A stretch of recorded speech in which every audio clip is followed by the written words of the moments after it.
Two of Coins is an energy here of someone na may naisip. Maaring nagjo-juggle pa siya rito sa naisip niya. Paano nagjo-juggle, Miss, yan? Gagawin ko ba 'to? Hindi ko gagawin. Gagawin ko ba 'to? Hindi ko gagawin. Parang gano'n, 'no? So, maaaring merong energy ng may naisip dito, pero baka iniisip niya pa kung gagawin niya ba 'yan o hindi niya 'yan gagawin, 'no? It sounds like a plan towards you. Because I don't feel that that is your energy, but more likely an energy of an outside energy trying to connect to you. Let me see more.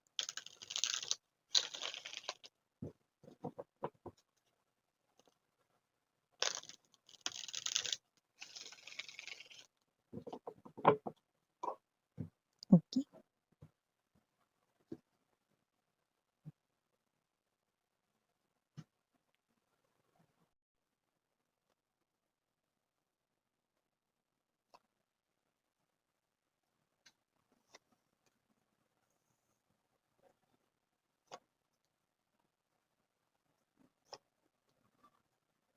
Mhm. There will be a talk right here, no, na mangyayari, a conversation, a communication, no, that will put you into this type of energy. Emperor right in here. Okay. Kung sino man tong kausap mo, may energy siya ng desperate eh. Desperate siya. So, ito ay isa sa mga bunga ng kanyang desperate moves or galawan, no? So, let us see who is this person and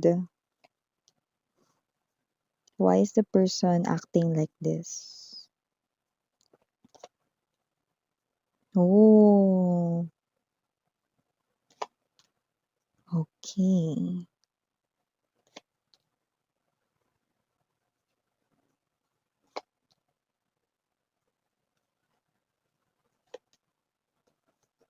Okay. Bottom of the deck, we've got the Page of Swords, the Eight of Cups, and the Queen of Swords. Hi and hello there, collective. My name is Yan. Welcome new subscribers, returning Istam buyers. Thank you sa inyong walang sawang love at support for me. At kung hindi niyo pa alam, mayroon pa tayong other channel.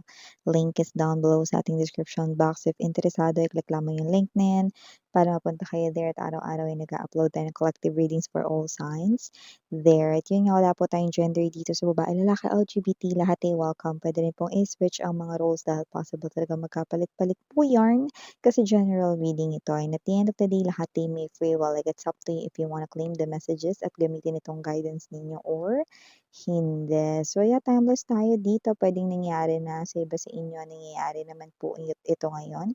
Sa iba ay mangyayari pa lamang. Kaya naman, just take how this resonates. But definitely, you're dealing here with your ex. Who is doing here something to win you back, but it looks like it's not working. So, nakita natin dito na yung energy niya, may change of energy. This person here from being patient ay nagiging impatient na. So, timeless tayo dito. So, sa iba sa inyo, pwedeng ito ay mangyayari pa lang, no, na kung hindi pa kayo kinokontak ng ex ninyo, this ex of yours gagawa ng paraan para manumbalik ulit kayo sa kanya or magbalik kayo sa kanya, no, manumbalik. Excuse me, Tagalog words mga babes, no, yan, no, lalo na sa mga bago. Maiintindihan niyo rin yan 'pag tumagal kayo rito, no, 'di ba, mga Istam buyers. So, yun nga, no, going back right in here, okay? Maaaring gagawa pa lang yan ng paraan, no, para magbalik kayo sa kanya, no? At yung iba naman, pwedeng gumagawa na ng paraan, no? Pero ano't ano man yan, it looks like it's not working because of this blockage. This person betrayed you at some sort.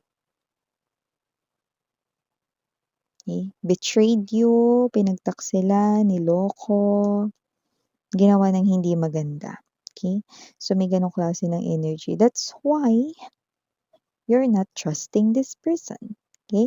So, whoever this ex of yours 'no, nakita natin dito yung kanya ritong intention, okay. Kasi yung energy niya habang sinusuyo niya kayo or susuyuin niya pa lang kayo is an energy of someone 'no, na sising-sisi, gusto talaga ritong humingi ng kapatawaran sa inyo, isa pang chance 'no, para magkabalikan kayo 'no, gano'n yung energy niya rito 'no. Pero dahil you will keep on rejecting this person right in here, this person from being patient, magiging impatient siya rito. Magti-trigger yung ego niya, yung kanya rito 'no, na pride.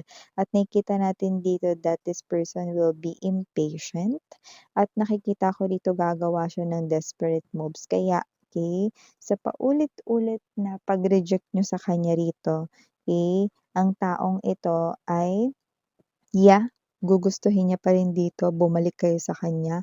But this time, this person here is hindi na rito, someone na parang weak yung energy niya. Actually, this person right here 'no, is someone nakita ko yung change of energy niya, 'no. So, parang may energy siya rito 'no, na parang kontrabida na naman ang datingan niya, 'yan 'no. Ito yung mga energy ng mga desperado or desperada.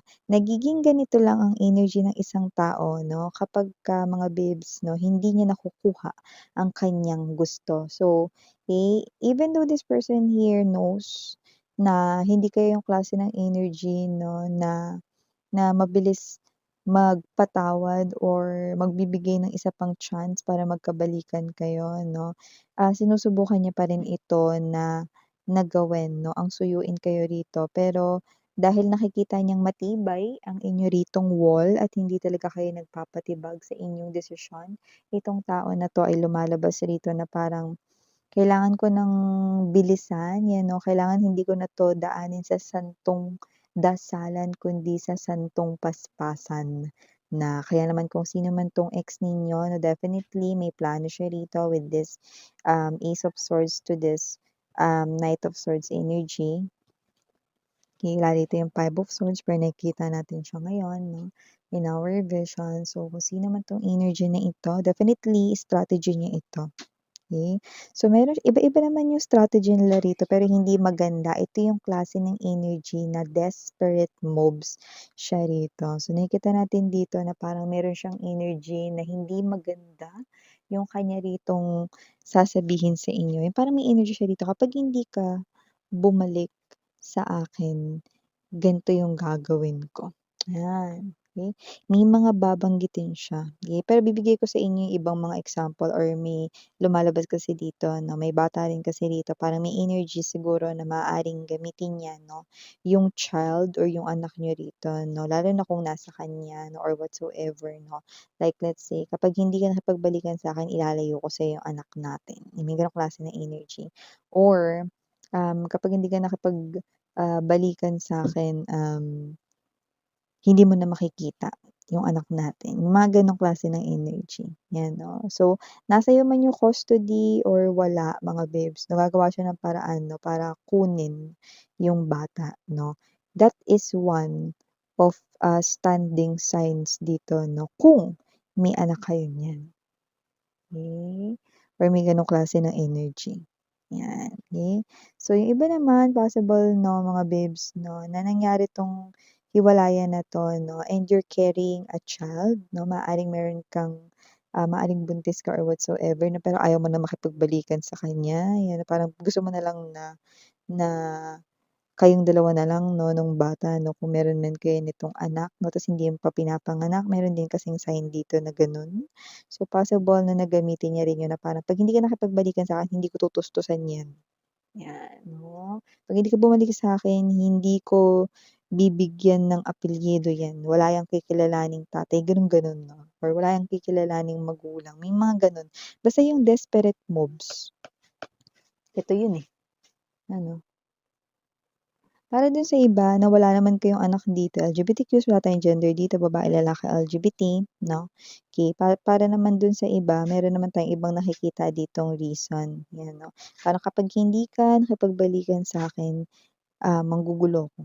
ano, or pupunta ako sa inyo 'no, meron kasi nakikita ko ritong other energies 'no, maaaring ang tinutukoy niya rito family mo or friends mo, ayan 'no, may mga gano'ng klase ng energy.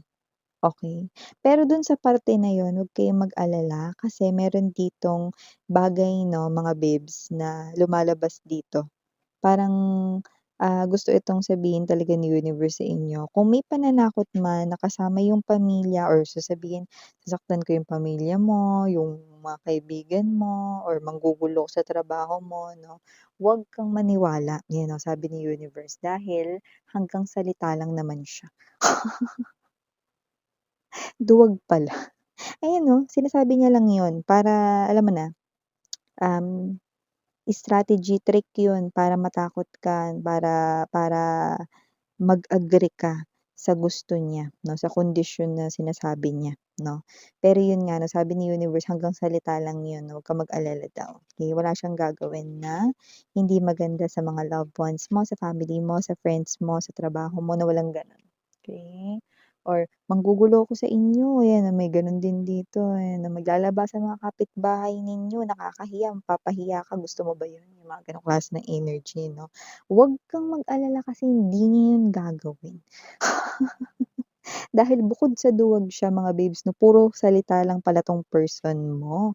At pangatlo 'no mga babes, lumalabas din dito 'no, na alam niya sa sarili niya na siya mismo yung mapapahiya kapagka yun ay kanyang ginawa, 'yan 'no. So, 'wag kayong maniwala 'no, kasi yung iba 'di ba minsan kapag nakakarinig ng hindi magandang, bagay 'no, pinaniniwalaan agad kasi pumapasok yung fear, yung takot agad-agad 'no. Pero siyempre mga babes 'no, universe inuunahan na kayo rito 'no, yung iba sa inyo alam niyo yung person niyo, "Ay naku miss yan, alam ko na yan, kilala ko na yan, hanggang salita lang talaga yan." 'Yan 'no.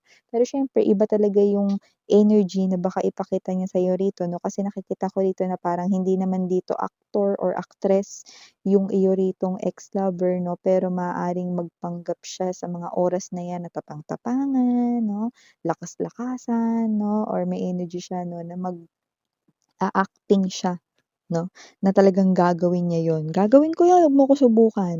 'Yan 'no, may gano'n siyang klase ng energy 'no. Eh, ako sinusubukan ko, "Sige gawin mo nga, kutungan kita diyan, eh." Kutungan ko lang talaga 'to mga babes, one time lang talaga.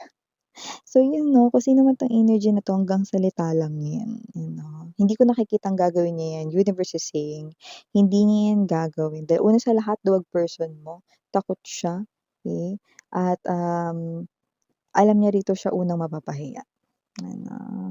Takot siya kasi may energy rito na lumalabas 'no, nakakakita tayo ng mga naka-uniporme rito, so posibleng takot siyang mapabarangay. Or mabitbit ng pulis siya, 'yan oh. "Hoy nanggugulo ka dito, sumama ka nga dun sa police station, dun ka magpaliwanag." 'Yan oh. Ayaw niya ng gano'ng eksena, 'yan oh. Takot siya ritong magkaroon ng record sa barangay, notebook o sa pulis siya. May gano'n ditong energy. Gano'n pa man, maaari pa rin na, mabahala kayo rito kasi nandito ang presence ng Ten of Swords, Page of Coins at Emperor. Nakita ko na strong ang inyong spirit pero 'pag binanggit na talaga yung loved ones ninyo, sila yung strength ninyo pero sila rin ang weaknesses ninyo. Sabi ko nga sa inyo, don't let your fear interfere. Kasi dun talaga kayo rito madadali 'no. Yung person mo nakita ko rito mga babes 'no, yung energy niya parang batang maliit lang. Huwag kayong matakot sa kanya. Huwag kayong matakot sa kanya, yung energy niya parang ano lang, pang-nursery lang gano'n 'no, kinder ganyan 'no. Kaya kung sino man 'to na maaaring this person will appear na parang, "Hindi gagawin ko talaga 'to." Akala mo hindi ko 'to gagawin, gagawin ko talaga 'to, 'yan 'no. Or yung energy nila, "Sige 'pag hindi ka nakipagbalikan sa'kin, magsu-suicide ako, papakamatay ako." Takot nga 'yan dun sa ano, eh, 'no, karayom ng injection lang, eh, tapos papakamatay siya. Lukuhin niya, lelang niya 'no, hindi niya 'yan gagawin, 'yan 'no. Sabi ni universe, hindi niya 'yan gagawin. Eh, kaya huwag kayong maniwala sa kanya 'no. Don't let your fear na pumasok rito sa inyo 'no, dahil dito talaga kayo rito maguguluhan, okey? Dahil nakita ko rito, ayoko na kasi talaga miss yan, eh. Yang tao na yan alam kong hindi siya healthy for me.